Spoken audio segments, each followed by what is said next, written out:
Meron akong isang malaking hamon sa lahat ng EDSI. Meron akong isang malaking hamon sa lahat ng EDSI. Dr. Love may malaking hamon.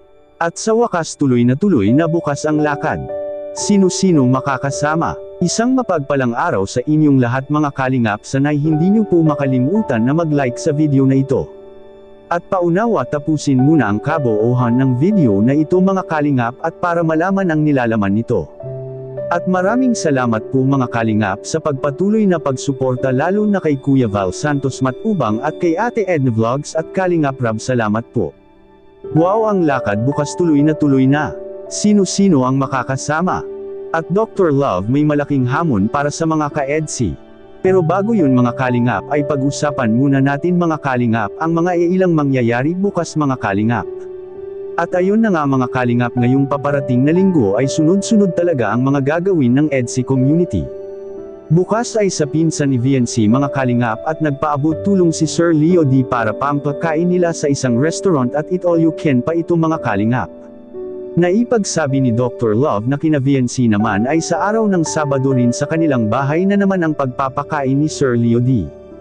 Grabe, sobrang bait ni Sir Leo D mga kalingap, hindi lang isa kundi dalawa pang pagpapakain nito sa kanyang birthday at dahil yun kay Dr. Love at para na rin kay VNC. At isinasabi rin ni Dr. Love mga kalingap na imbitado ang lahat ng mga ka-jump car or ka-rochelle or kahit na sino pang ang love teams. Basta kung sino-sino lang ang bakante sa kanilang lahat makakapunta at welcome po ang lahat ng mga tambalan ng Team Kalingap maki-celebrate sa birthday ni Sir Leo D. Sobrang bait ni Sir Leo D mga kalingap dahil pati pa ang mga staff at mga ibang beneficiary ay nakakatikim rin sa kanyang kabutihang loob mga kalingap. Malaki ang pasasalamat ni Dr. Love kay Sir Leo D dahil sa pinagkakatiwalaan niya ni Sir Leo D si Dr. Love na mag-asikaso kung ano ang gusto na ipapagawa ni Sir Leo D mga kalingap. Kahit na mayroong mabigat na problema si Dr. Love ngayon, ayaw nitong umuwi pa Manila dahil ayaw niya na mabibigo ang mga ka-EDSI community sa ipinagkatiwala nito kay Dr. Love. Kakaiba rin talaga si Dr. Love mga kalingap, kahit na alam nito na kailangan rin siya ng kanyang pamilya ngayon nang dahil sa kanyang kapatid.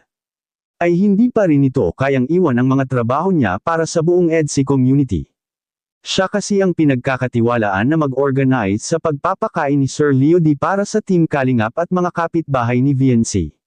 Samantala may mga nakapagsabi sa nagsusubaybay ng EDSI mga kalingap na si Sir Leo D anya at Sir June A ay magkakapareho anya silang dalawa mga kalingap sa pagtulong. Katulad noon kay Erica na grabe makatulong si Sir June A kay Erica dati. At ngayon si Sir Leo D grabe rin anya makatulong kay VNC mga kalingap. May napag-alaman po tayo pa tungkol kay Sir Leo D mga kalingap na hindi sila magkapareho ni Sir June A. At bakit? Dahil magkaiba sila ni Sir June A at Sir Leo D sa pagtulong. Ito ang katunayan, si Sir June A noon ay dumirikta itong nag-contact kay Erica at si Sir Leo D naman ay hindi ito dumirikta na nag-contact kay VNC mga kalingap. Kaya ito ang pinagkaiba nilang dalawa, kaya nga si Dr. Love ang inaasahan at bibigyan ng pera para maiiwasan ang mga sasabihin patungkol sa kabaitan ni Sir Leo D at para walang maisasabi ang mga tao sa kanya na may ibang pakay ito.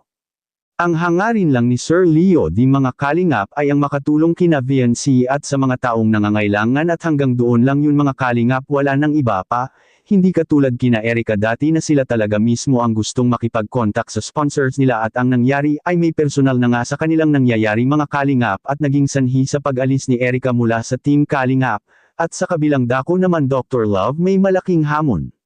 Yan ang ating makikita sa video. Dito sa lahat ng EDSI. Dito muna tayo sa unang problema na ihahain ko sa inyo. Dito muna tayo sa unang problema na ihahain ko sa inyo. Dito talaga natin malalaman na nagkaisa ang buong EDSI community. Gusto ni Dr. Love na makipagkaisa ang EDSI community sa plano ni Kuya Val na magpa-feeding program sa Naga para sa mga nasalanta ng bagyo.